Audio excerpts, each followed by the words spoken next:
nurse. Unja ka mag-deliver man unta na mi anak po pastillas lagi kay si Kordap yan.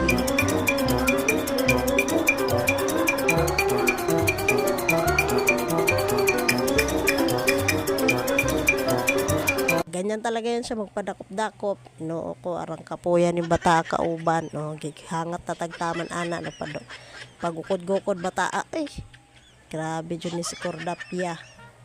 Ayan. Ayoko kasi yan siya guys na bitawan kasi makulit talaga yan si Kordapya pag nasa labas. Ganyan siya.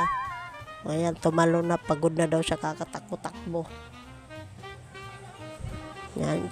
Diyan pala, papunta kami ng Mang Inasal kay nagbigla magpanggaya si Kordapyo. Gigutom ko no siya tamang gikan sa trabaho. Nangaon mig Mang Inasal.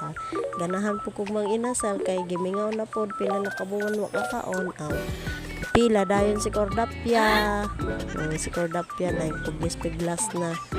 Kaya aton dyan yung bata. Ay, aras kalihok dyan yung bata. Pero makalingaw dyan no. Kay kinahangalan na dyan na natong mantayan si Kordapya. Kaya nga naman dyan ng bata. Di bali nga nakaluhagan ng bata. Adyaw lang itaw. Palayo lang itaw sa sakit. Ginoo ko. Mga onday ta naggutom na mi anak ni Kordapya. Mga onday ta guys.